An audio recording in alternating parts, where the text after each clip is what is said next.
Faz as Contas, um papo descomplicado sobre os cuidados com o seu dinheiro. Oi, Bruna! Oiê, tudo bem? Essa semana, no início da semana, a gente falou sobre pegar dinheiro emprestado. Claro que a gente vai falar sobre pegar dinheiro emprestado, tanto com a família, como também com o banco.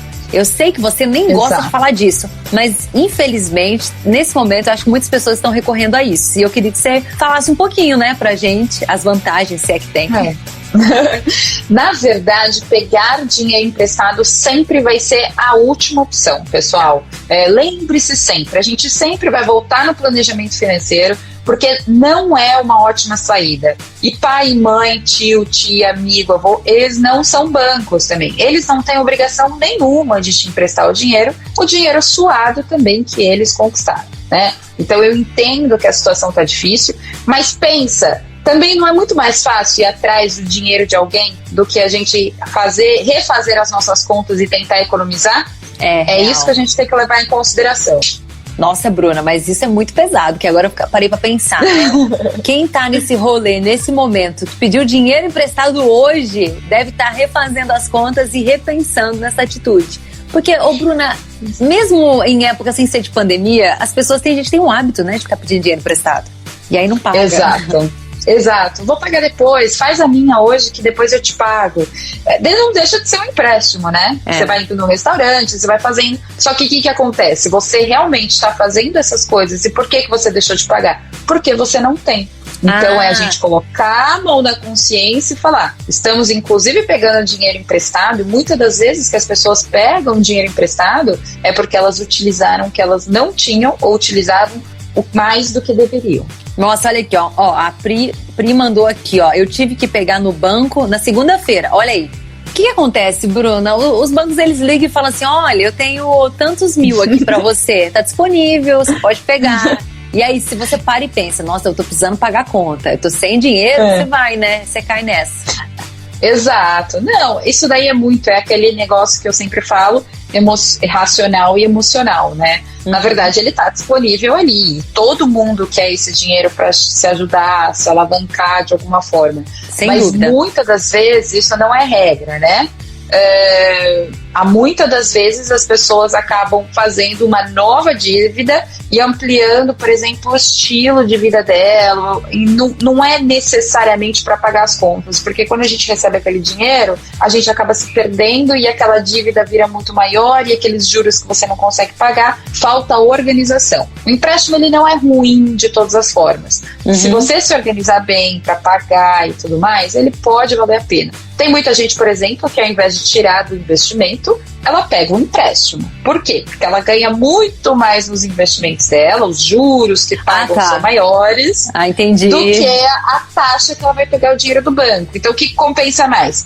Compensa eu pegar, porque daí é uma conta de menos. Então, se o meu dinheiro está rendendo 10% e eu pego a 5% do banco, é melhor eu pegar 5% do banco, porque eu ainda vou estar ganhando 5%.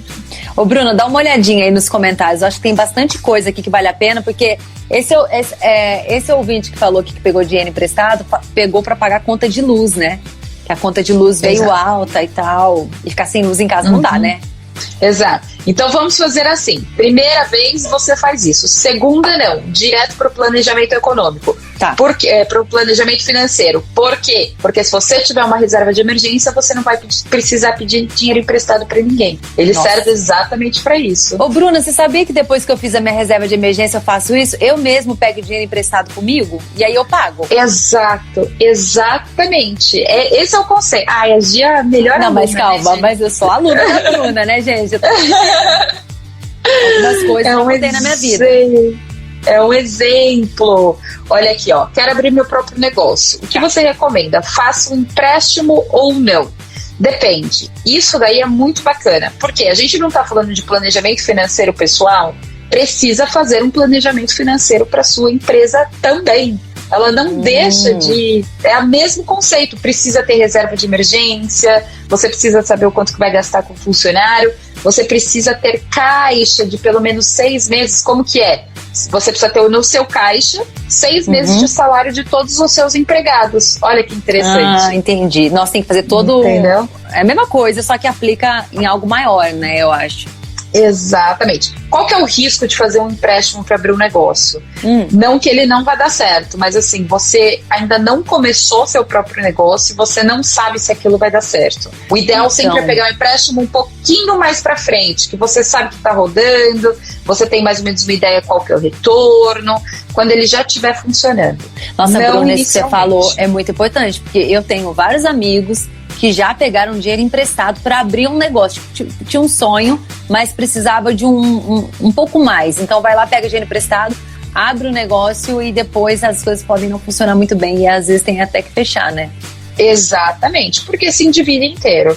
Não deixa de ser, é uma pessoa, tanto que a gente fala, pessoa física e pessoa jurídica, não deixa de ser uma pessoa funcionando no mesmo racional que a gente fala em questão de planejamento financeiro e vida.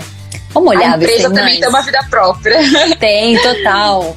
Olha, muita gente online aqui vai mandando a sua pergunta, sua dúvida aqui, sobre pegar dinheiro emprestado. Fala aí, Bruna. E quando você quer quitar uma dívida e a financiadora não quer negociar e tirar juros de algo que você já pagou metade. Como faz? Não paga mais? Você cancela esse lugar aí que você pegou dinheiro emprestado. Explica. Você inferniza. Primeiro, lógico, você precisa ver o seu contrato. Mas muitos dos contratos, as empresas que a gente fala, lógico que tem empresas que elas não são de boa índole. Então, muito cuidado com aquelas pessoas que ficam correndo atrás de você na rua, vendendo um consórcio, um empréstimo, enfim, várias coisas, que isso é um perigo. Um perigo. Só vá em bancos e instituições grandes e que você conheça. Isso daí primeiro precisa ver em contrato, porque se for nesse padrão dessas instituições grandes e tudo mais, existe uma cláusula sim de um pagamento antecipado, que você pode quitar quanto você quiser. Isso é muito legal, porque quanto antes você quita toda aquela dívida, na verdade, ou financiamento, eles vão tirando os juros que estavam jogados lá pra frente. Então a sua dívida fica mais barata. O meu primeiro carro eu financiei e muitas pessoas falavam assim, Gi, se você tiver o dinheiro, paga a parcela do mês, mais a última, lá de trás pra frente. Eu Exato. Pensando, mas como assim? Eu nunca entendi bem, eu achava que era pra pagar rápido. Não, é exatamente isso, porque o que acontece? Eles fazem, é um pouquinho confuso, mas eu vou explicar para vocês bem rápido. Eles vão jogando os juros nas parcelas, então se você adiantar a última, ele vai te dar um desconto, porque aqueles juros que estava calculado lá atrás, ele vai te dar um desconto porque você pagou agora. E aí você vai fazendo, você diminui o valor dos juros que você vai pagando, né? Então é assim, agora, se tiver nesse contrato, o Fábio que perguntou, se tiver nesse contrato que você pode fazer pagamento antecipado, vai atrás disso. E se não conseguir através da empresa, faça juridicamente, porque você tem esses direitos. E a gente até falou no programa segunda-feira, né, Bruna, sobre as pessoas já ter um empréstimo e aí a parcela tá alta e agora na pandemia com o corte do salário não tá conseguindo pagar o empréstimo, tá virando uma bola de neve. Aí o que acontece? O banco liga, antes mesmo de te oferecer uma renegociação ou para baixar o valor da parcela, ele te oferece um outro empréstimo. E aí eu acho que tem muita gente caindo nisso, pegando empréstimo para pagar empréstimo e aí vira uma bola de neve, né? Não é uma boa. Exatamente. Não é uma boa. O melhor é você fazer a renegociação. Igual o Fábio falou, às vezes dá um trabalho. Às vezes a financiadora, o banco que está te emprestando, ela não vai querer que você pague. Ela vai querer te vender um novo produto. E não que você pague aquela dívida, né?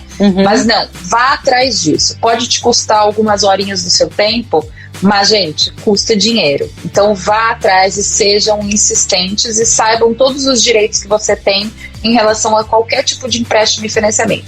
Mas não pegue um novo, tenta negociar uma parcela menor e vai levando o que você conseguir. Agora vamos voltar para a família. Ok. Vamos falar da sua família agora. Você que está aí acompanhando a nossa live. O que acontece? Muitas pessoas, não só família, mas amigos, às vezes se endividam, sujam o nome e aí chegam para você, não é um empréstimo assim, literal, tipo dinheiro, mas pede o seu nome emprestado para comprar algo. Para mim dá na mesma. O que fazer nessa situação, Bruna? Não se empresta nome, né? Não se empresta nome. Você não vai emprestar sempre. É a mesma coisa se emprestar sua conta bancária, gente. Ai, Por que gente, você vai emprestar pelo um amor nome? de Deus, fiquei nervosa agora, só... Casa e compartilha a vida, então, né? Vive a vida do outro. Não se faz isso de jeito nenhum, pessoal. Isso não se deve fazer. O seu nome você não empresta. Afinal, todas as consequências em relação a isso, quem vai estar sofrendo vai ser você. Então, depois, se você quiser fazer um financiamento para comprar seu apartamento, enfim, todas as suas coisas, você não vai conseguir por conta de você tentar ser bonzinho com os outros. Eu falo que é uma questão, eu sei que é difícil, tem pessoas, mas minha avó, tia, fulana, ciclana.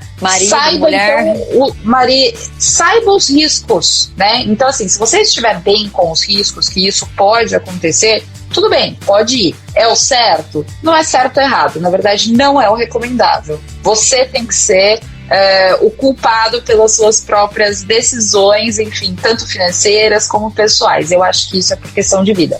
Não se empresta pra ninguém. De jeito nenhum. Ô, Bruna, rapidinho aqui, vou mandar um beijo pra galera que tá online, muita gente mandando pergunta, vai mandando a sua aí, a gente tá falando sobre empréstimo. Você é daquelas pessoas que vive de empréstimo, gosta de emprestar dinheiro e cobrar juros, isso é uma boa, né? Emprestar dinheiro e cobrar juros, aí eu acho que é uma boa, Bruna. Tem gente que faz isso, viu? Eu acho que eu vou fazer isso. Mas daí, normalmente, são aquelas pessoas que o valor que ela vai emprestar não vai apertar ela, não vai incomodar ela, entendeu? Mas ela não empresta o CPF. Ela empresta o dinheiro, mesmo sabendo, já colocando no risco que não vai receber de volta, mas o CPF não. De jeito nenhum. Ô, Bruna, manda só um beijo aqui, ó, pra Raíssa. A minha irmãzinha tá aqui assistindo a live, já vai aprender. Ai, que linda! Um beijo, Raíssa. Eu acompanho você, tão fofa. E ela também já quer aprender a mexer com dinheiro. Inclusive, sabe uma coisa que a gente faz muito? Brincar de banco imobiliário, porque é uma ficção da vida real. E aí, você tem que saber onde aplicar o dinheiro, no que alugar, né? E aí é muito legal. Exatamente. Ó, vai mandando aí, vamos dar uma olhada. A minha pergunta é bem sobre isso. Sobre o carro. Eu perdi o emprego e minha esposa também. Aí eu fui atrás para quitar o carro e eles não tiraram juros nenhum e ainda tive que refinanciar o carro. Olha isso, é isso, Bruna, é sobre isso. Exatamente. Na verdade, esse ponto que eu sempre falo, isso daí não é só financeiro, isso daí envolve também jurídico. Infelizmente, a gente não tem todas as informações. E vendedores, essas empresas de financiamento e tudo mais, eles vão enrolando a gente e nós acabamos não sabendo dos nossos direitos e deveres, entendeu? Mas nós temos direitos, sim. E se nós precisarmos, existem forças maiores, enfim. Nós temos todos esses direitos. Sempre leiam muito bem o contrato. Se você não conseguir, vai atrás de uma pessoa que entenda um pouco melhor. Porque muitas das vezes a gente acaba aceitando, achando que não tem alternativa, mas a gente nem lê o nosso contrato direito para poder ver quais são os nossos direitos ou não.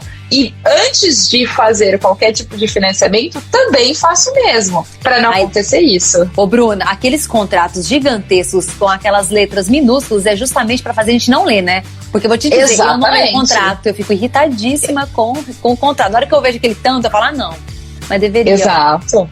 Mas é ele que te prende. Daí, na hora de uma dor de barriga, alguma coisa, tem muitas das vezes que esses tipos de contrato de financiamento você paga inclusive um seguro, para caso você perca o emprego, alguma coisa, se a pessoa já vê que está numa situação um pouco mais instável, às vezes compensa. É caro, mas assim, sempre você tem que colocar na balança. Tem alguns contratos que são muito ruins de negociação e qualquer dor de barriga vai te dar uma bola de neve aí de dívida. Ai, Bruna, mas agora antes da gente encerrar, a gente vai mandando pergunta aí sobre empréstimo. Eu vou tirar mais uma dúvida com você, que é em relação a esse momento, né? A gente tá falando aqui de parcelas altas para você falar no banco que você não tá tendo essa renda no momento para diminuir as parcelas. Mas vamos mais além. Vamos pensar em quem não tem esse dinheiro agora para pagar a parcela do empréstimo. O que fazer, Bruna? Liga pro banco e tenta fazer uma renegociação pelo menos por alguns dias. Se não conseguir, vai ter que readequar as suas contas. Você vai ter que descobrir de alguma forma. Porque ou você vai assumir o risco, ou você vai assumir aquele risco, você vai deixar os juros acontecendo e não pagar as parcelas, ou você vai se adaptar financeiramente para que você consiga pagar o mínimo possível. Entendeu? Agora o mínimo, né? É a hora. Exatamente. Agora é a hora de correr atrás daquilo, pensar numa renda extra. A gente está precisando se reinventar nesse momento, principalmente financeiramente. Eu sei que tá muito difícil para todo mundo, mas sim, a gente precisa ir atrás e apertou, olha as contas de casa, vê o que você consegue ajustar. R$50 daqui, R$50 dali, junta tudo e quita essa dívida. Se sinta livre disso. E sabe uma coisa que muita gente faz, Bruna? É não olhar o saldo da conta. Tá com problema agora de não conseguir